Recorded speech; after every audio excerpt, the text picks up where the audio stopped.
Fréquence Évasion, Midi-Pyrénées, Languedoc-Roussillon, Provence-Alpes-Côte d'Azur. Fréquence Évasion, la culture du Grand Sud. Fréquence Évasion, Languedoc-Roussillon. Eh bien, en compagnie de Laurent, nous allons découvrir le musée du Languedoc. Laurent, merci d'être au micro de Fréquence Évasion. Bonjour. Bien, bonjour. Je suis très heureux effectivement de vous accueillir à la Société archéologique de Montpellier et au musée languedocien. Musée languedocien qui, je le signale, est ouvert tous les après-midi et dont l'entrée se trouve 7 rue Jacques-Cœur à Montpellier. L'hôtel des Trésoriers de France. Est-ce que vous pourriez nous parler de cet hôtel, justement, nous dire quand il a été créé et à quoi a-t-il servi ? Ce serait sans doute très long de vous donner une histoire détaillée de l'hôtel des Trésoriers de France. Il faut simplement savoir que cet hôtel, qui est vraiment un joyau, un grand joyau du patrimoine montpelliérain, se trouve à quelques dizaines de mètres de la Comédie et s'étale, si vous voulez, sur 2 rues, la rue Jacques-Cœur et la rue des Trésoriers de France. Rue Jacques-Cœur qui a pris le nom du propriétaire de notre hôtel, puisque c'est Jacques Cœur qui s'est installé chez nous au XVe siècle vers 1432, qui a acheté tout un pâté de maisons, l'a détruit et ensuite évidemment a édifié un magnifique hôtel médiéval qui n'existe plus que partiellement chez nous, donc un hôtel destiné à ses affaires internationales et au commerce extérieur et au commerce surtout international ouvert sur la Méditerranée, commerce maritime essentiellement de produits à forte valeur ajoutée que l'on ne trouvait pas facilement au Moyen-Âge et qui permettaient des bénéfices vertigineux tels que épices, soieries et autres matériaux. Alors Jacques Cœur a habité à l'époque cette bâtisse magnifique qui est un hôtel particulier. Jacques Cœur a édifié et occupé ces hôtels pour ses affaires internationales. Ensuite ont occupé cet hôtel toute une série de propriétaires privés et qui ont loué, et qui ont souvent loué au gouverneur pour le roi de la ville de Montpellier. Ensuite, au XVIIe siècle, se sont installés les trésoriers de France qui étaient de hauts personnages considérables, des magistrats chargés de l'administration des domaines du roi pour tout le Languedoc, jusqu'à après Toulouse et tout le Languedoc méditerranéen bien entendu compris, et qui administraient une partie de la justice fiscale. Donc c'était des fortunes opulentes. Ces trésoriers de France ont édifié des hôtels particuliers à Montpellier où ils vivaient en famille, mais l'hôtel dont il s'agit est vraiment l'hôtel historique où ils exerçaient leurs charges. Alors en quelques mots, mais c'est pas très radiophonique tout ça, est-ce que vous pourriez nous expliquer un petit peu, nous décrire un peu la façade de ce magnifique hôtel et les plafonds qui sont, je dois le dire, magnifiques? Absolument. Donc les plafonds caissonnés en bois que nous avons sont tout à fait contemporains de Jacques Cœur, c'est-à-dire du XVe siècle. Ils sont particulièrement beaux puisque certains ont conservé leur polychromie d'origine. Donc ceci est contemporain de Jacques Cœur. Il y a d'autres parties comme des caves et le départ d'un grand escalier médiéval qui n'existe plus puisque les trésoriers de France, lorsqu'ils ont acquis l'ancien hôtel de Jacques Cœur, avec les énormes moyens dont ils disposaient, ont fait abattre l'ancien hôtel médiéval et donc fait construire ce magnifique hôtel du XVIIe que nous pouvons voir. Alors sur la façade, vous voyez effectivement les soleils qui sont les soleils du roi, de Louis XIV lui-même. Au centre se trouvaient les grandes armes du roi, donc entourées des grands colliers de l'ordre de Saint-Michel et du Saint-Esprit. Nous sommes véritablement dans un lieu non seulement éminemment historique, mais également le siège du pouvoir royal à Montpellier. D'ailleurs, plusieurs rois et reines ont séjourné dans nos murs. Alors c'est également dans ces murs que siège la Société archéologique de Montpellier. Alors est-ce que vous pourriez nous expliquer depuis quand elle date, quand elle a été créée et pourquoi justement elle est installée ici ? La Société archéologique de Montpellier est certainement l'institution culturelle la plus ancienne et la plus prestigieuse de la région. Elle a été fondée en 1833 par un groupe d'amateurs d'art, de collectionneurs et également de notables, il faut bien le dire, qui avaient les moyens de sauver à une époque où il n'existait rien, puisqu'il a fallu attendre, disons en gros, 1960, la création du ministère de la Culture, des directions régionales des affaires culturelles et autres, pour que l'on se soucie effectivement de la sauvegarde du patrimoine. Donc la Société archéologique de Montpellier a joué un rôle capital, un rôle de premier plan dans la sauvegarde du patrimoine montpelliérain et dans la sauvegarde également du patrimoine languedocien. D'ailleurs, vous pouvez en voir, puisque les collections du musée languedocien regroupent en fait les collections de la Société archéologique de Montpellier. Ces collections vont en gros de la préhistoire, en passant par la Grèce, où nous avons des collections de céramique d'une très grande importance nationale, voire même internationale, d'importantes collections également en gallo-romain, avec toutes sortes d'objets, et y compris des collections d'art populaire, tout ceci pour le deuxième étage. Nous allons voir en détail ce que recèle le musée du Languedoc, ici à Montpellier où nous sommes actuellement. Et vous nous disiez que les collections commençaient à partir de l'époque préhistorique. Alors, est-ce que vous pourriez nous donner quelques informations justement sur ces collections ? Et est-ce qu'il y a eu des informations qui peuvent nous apporter des éléments de réponse sur ce qu'était la vie en ce temps-là, ici à Montpellier ? Sur la ville de Montpellier, sans doute pas, mais de la préhistoire dans le Languedoc, oui, puisque la Société archéologique a fait effectuer à l'époque des fouilles ou a bénéficié également de dons ou de legs importants de collections réputées dans tout ce qui concerne la préhistoire. C'est l'un des points forts de nos collections, avec également les céramiques que j'ai déjà mentionnées, les céramiques grecques, qui comportent près de 600 pièces et qui contient également une collection de céramiques grecques qui contiennent des chefs-d'œuvre. Toujours au musée du Languedoc, ici à Montpellier, il y a aussi une période médiévale qui est exposée, donc de nombreuses pièces ont été retrouvées.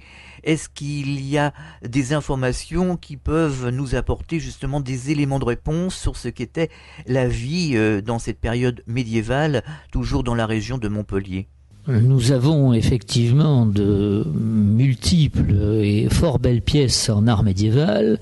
Or, les points forts de nos collections peuvent aller de pièces qui peuvent paraître aujourd'hui modestes, mais qui sont en fait d'une importance capitale, comme cette fameuse vaisselle de bois, l'une des deux plus belles, paraît-il, de France, enviée par beaucoup de musées d'art médiéval, qui reflète la vie quotidienne, bien entendu, des Montpelliérains au XIIe, XIIIe et XIVe siècle.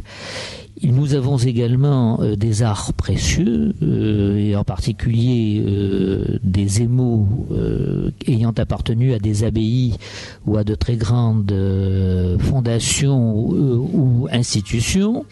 Nous avons également une collection d'ivoires, dont certains comptent parmi les plus beaux que l'on puisse trouver, et nous avons évidemment des souvenirs historiques tels que le premier sceau de la faculté de médecine de Montpellier, un sceau royal d'Aragon, puisque je voulais signaler, Montpellier a appartenu à la famille royale d'Aragon et ensuite par dévolution successorale Aragon-Majorque de 1204 par le mariage de Marie de Montpellier, la dernière des Guillains, à Pierre II, au roi Pierre II d'Aragon. Et je vous signale également que Jacques dit le Conquérant est né le 1er février 1208 à Montpellier. Donc nous avons des souvenirs de cette époque-là, et en particulier une série de 14 panneaux peints provenant de grandes maisons ayant appartenu à de vieilles familles de Montpellier, qui forment un ensemble assez original et surtout très rare. Au fil des temps, au fil des recherches, vous avez collecté divers éléments qui concernent des églises, des chapelles de la région, notamment Saint-Guilhem-du-Désert. Est-ce que vous pourriez nous apporter des informations justement sur ces recherches qui ont été menées ? Nous avons divers éléments qui proviennent d'églises ou d'abbayes de la région, de notre Languedoc, et en particulier le point fort est certainement l'ensemble de chapiteaux et de différents éléments provenant de Saint-Guilhem-le-Désert, dont certaines sculptures que nous envie le Metropolitan Museum de New York, puisque les cloisters s'en conservent une partie, ou le dépôt lapidaire de Saint-Guilhem. Je vous ai signalé tout à l'heure qu'une partie de ces pièces avait été sauvée d'un sort tout à fait néfaste, soit dans le courant du XIXe siècle, soit encore récemment par une acquisition de 8 ou 9 sculptures qui ont été acquises alors qu'elles étaient en partance vers les États-Unis. Autre point fort également, la Vierge de Fontfroide et différents chapiteaux, comme celui dit des Croisades, provenant de Saint-Pont de Thomières, ou le chapiteau un chapiteau provenant de l'église Sainte-Croix, qui est le seul élément apparemment ayant encore survécu aux différentes guerres et guerres de religion en particulier, puisque toutes les églises de Montpellier ont été démolies au XVIe siècle, pierre à pierre, et les pierres réemployées dans les fortifications. Alors peut-être quelques mots sur cette Vierge de Fontfroide ? Oui, puisque comme son nom l'indique très bien, elle provient de l'abbaye, c'était une Vierge de tympan, donc, et nous avons la chance de posséder l'original. Alors par rapport à toutes ces collections, à toutes ces informations, à ces recherches que vous avez faites ici donc et collectées, ces nombreux objets divers et variés sur l'époque médiévale, est-ce qu'on a une idée, est-ce que ça nous donne une idée de la vie qui s'organisait ici à cette époque, ici dans la région de Montpellier et à Montpellier ? La ville de Montpellier est de création relativement récente par rapport à ses voisines, puisque Nîmes, Béziers était romaine, Agde était encore plus ancienne, probablement d'origine grecque ou encore plus ancienne. Donc Montpellier est une création médiévale, et Montpellier s'est développé de façon considérable, essentiellement au XIe, XIIe siècle, j'espère ne pas dire trop de bêtises, et XIIIe siècle bien entendu, par surtout le dynamisme des grandes familles, de l'oligarchie, de grandes familles qui l'ont dirigé et qui étaient tournées vers le commerce international, vers l'industrie également. Les draperies de Montpellier étaient réputées. La médecine c'est venu après. Alors Montpellier est né, contrairement à une idée assez répandue, du commerce, et la médecine s'est développée parce que Montpellier était devenu entre-temps une ville riche, et donc a développé effectivement ces universités qui depuis sont célèbres dans le monde entier. Alors en dehors de tout ce qui est religieux, de tout ce qui a été retrouvé concernant cette époque, est-ce qu'on a une idée, est-ce qu'il y a eu aussi des objets de tous les jours qui font la vie quotidienne des gens en général? Est-ce qu'il y a eu dans cette période médiévale des objets qui ont été retrouvés et qui peuvent nous donner des indications sur la vie des premiers Montpelliérains? Je vous ai déjà indiqué que nous avions effectivement des collections se rapportant à la vie quotidienne au Moyen-Âge à Montpellier, collections qui sont très importantes. J'ai signalé les collections de bois, particulièrement importante et rare, l'une des 2 premières de France, mais il y a également de très nombreuses céramiques, toutes sortes de pots, de plats, d'ustensiles divers ayant trait à la vie quotidienne du Moyen-Âge et qui sont particulièrement nombreux chez nous et riches d'enseignements. Alors, vous avez également une session art décoratif. Est-ce que vous pourriez nous en parler, nous donner quelques informations justement sur ce que l'on peut voir, trouver ici dans ce musée, en art décoratif languedocien? Oui. Alors, en art décoratif, effectivement, nous pouvons être considérés à juste titre comme le musée des arts décoratifs et d'histoire de Montpellier. Nous avons des objets et des tableaux du XVIe siècle. Nous avons beaucoup d'objets et de tapisseries également du XVIIe siècle, en particulier des jetons des États du Languedoc, puisque vous le savez sans doute, la Société archéologique a l'un des plus beaux médaillés de France. Cela part de l'Antiquité et cela arrive jusqu'au XIXe. Bien sûr, plus spécialement axé sur Montpellier et le Languedoc. La Société archéologique a également de très belles bibliothèques avec des ouvrages rares, mais pour en revenir aux arts décoratifs, nous avons également nos points forts, une fois de plus, qui sont essentiellement de la céramique et de la faïence de Montpellier des XVIIe et XVIIIe siècles. Je pense que nous avons la plus belle collection qui puisse se trouver en faïence de Montpellier. Cela va de simples assiettes aux carreaux d'usage, mais courants, mais aussi à des pièces vraiment de grand prestige, telles que des soupières armoriées, telles que des faïences à fond jaune qui sont les plus récentes, qui sont en gros de la seconde moitié du XVIIIe siècle, à fond blanc également. Il est à noter que Montpellier en faïence n'a fait que du grand feu, c'est-à-dire une cuisson à haut niveau, autour de 1100 ou 1200 degrés, et avec un emploi de couleurs, donc de grand feu, c'est-à-dire des couleurs restreintes dans les gammes essentiellement d'oxyde métallique. Alors, est-ce qu'il y a des noms d'artistes qui ont marqué à cette époque, justement, cet art décoratif entre le XVIe et XIXe siècle ? À Montpellier, oui, vous avez eu au XVIIe siècle un grand peintre qui est Sébastien Bourdon. Ensuite, nous avons d'ailleurs des dessins. Ensuite, il y a eu différents autres peintres. Au XIXe siècle, il y a eu, fin du XIXe, Basile, qui est un grand peintre montpelliérain, tout à fait apparenté aux impressionnistes.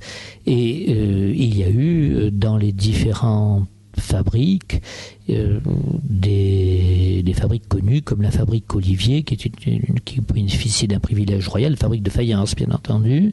Il y a eu la fabrique Philippe de la seconde moitié du XVIIIe siècle qui a introduit les fameux fonds jaunes. Et puis nous avons la chance également d'avoir maintenu toute une série de salons du XIXe siècle, de salons se rapportant à la famille de Lunaret, qui sont somptueux et qui démontrent effectivement la décoration telle qu'on la concevait dans une très grande famille languedocienne, décoration d'une richesse prodigieuse dont tous les éléments sont classés. Quel serait le message que vous souhaiteriez adresser aux auditeurs de Fréquence Évasion afin qu'ils viennent ici vous rendre une visite et découvrir ce magnifique musée du Languedoc avec toute cette histoire languedocienne? Je dois dire aussi dans ce magnifique bâtiment, cet hôtel particulier qui mérite le coup d'œil. Eh bien, c'est bien sûr un message, c'est que vous serez surpris de connaître nos collections, de voir qu'elles sont tout à fait liées à l'histoire de la ville de Montpellier, mais aussi à l'histoire de tout le Languedoc, qu'elles sont particulièrement riches, même si elles sont méconnues. C'est un musée qui surprend, c'est également un musée qui charme, parce que ce n'est pas un musée où tout est glacé, où tout est figé. Au contraire, c'est d'abord un monument historique qui est entretenu, qui vit, qui est de première importance, je vous l'ai dit, mais également qui est animé par des hommes passionnés, et je crois que c'est là l'essentiel, et nous ne demandons qu'une chose, bien sûr, je pense que le public est toujours très très bien reçu chez nous, nous ne demandons qu'une chose, c'est être mieux connus, et les Montpelliérains, les Languedociens s'apercevront qu'ils ont affaire à un grand musée, qui est d'ailleurs classé, je le rappelle, musée de France. Ce n'est pas pour rien. Eh bien, pour terminer en guise de conclusion, vous allez nous rappeler où se trouve le musée du Languedoc ici à Montpellier, nous redonner les heures d'ouverture afin que les auditeurs de Fréquence Évasion puissent venir ici prendre des renseignements et surtout visiter ce magnifique musée. Le musée languedocien est ouvert tous les jours, du lundi au samedi, de 14h à 17h. Son entrée est au 7 rue Jacques-Cœur, c'est-à-dire à quelques dizaines de mètres de la Comédie.